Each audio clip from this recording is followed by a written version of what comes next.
আপনার সাথে কি হয়েছিল, এখন ঢাকা থেকে আসা পর্যন্ত কি হয়েছিল, এসে কার হাতে আপনি জিম্মি হয়েছেন, এগুলো একটু যদি একটু বিস্তারিত বলতেন। আপনার আমি ঢাকা থেকে ফাইনাল ম্যাচ আমাদের তো শেষ করে আমি এয়ারপোর্টে আসছি। আমার ফ্লাইট ছিল 9:45-40-এ, ওটা পিছায় 10:20-এ ছাড়ছে। তো আমি এখানে 11টার দিকে পৌঁছাইছি, 11:10-15 দিকে গেলাম। পরে ওখানে কিছু গাড়ি পাচ্ছি না, সিএনজি করে দিচ্ছে, ওখানে মানুষ ছিল, ওরা ছিলাম করে দিচ্ছে।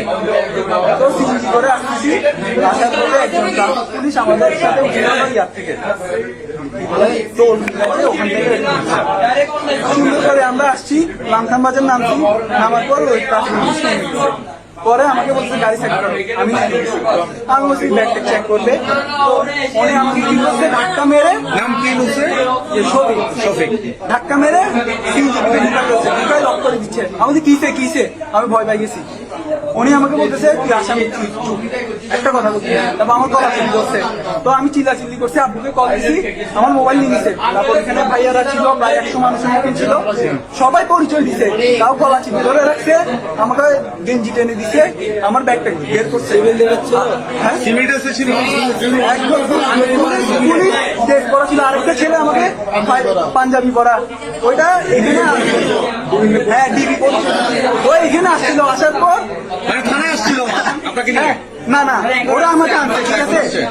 আনার পর ওনাকে বলছে, এই সেকেন্ড ওসিকে বলছে আমাকে এখানে দাঁড়িয়ে থাকছে, বলতেছে চোখ নিচে নামাই কথা বলো। ওসি আমাকে বলছে, হ্যাঁ আমি ওনাকে পরিচয় দিচ্ছি, চোখ নিচে নামাই কথা বলো। আপনার পরিচয় দিচ্ছিলেন? হ্যাঁ। পরে যখন ফোনে কল আসা শুরু করছে, তখন উনি আমাকে হাত বাপ দেখাচ্ছে, ভালো দেখাচ্ছে। এরপর যখন ওই ছেলেটা আসছে, আপনারা সবাই আসার পর আগে ওই ছেলেটা আসছে, ওই ছেলেটার অফিসার, তারপর উনি ঝাড়তে ছিল ওদেরকে। পরে যখন আপনারা আসছেন, ওদের দুজনকে সাইড করে ফেলছে। ওই ছেলে পাঞ্জাবি পরা ছিল, ওই ছেলেটাকে সাইড। আপনার পরিচয় কি দিয়েছিলেন? আমি বলছি আমি ন্যাশনাল টিমের প্লেয়ার, তারপর আমি টেস্ট খেলি, এগুলো সবকিছু বলছি, শুনে নাই। ভাইয়ারা তো প্রায় 100 মানুষের মতন ছিল, সবাই পরিচয় দিচ্ছে, তাও বলা ছিল ধরে আমাকে নিয়ে আসছে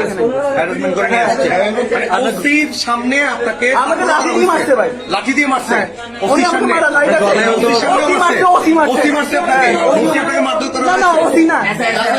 যে ধরছে ও মারছে, উনি আমাকে ওখানে মারছে, সবাই ছিল।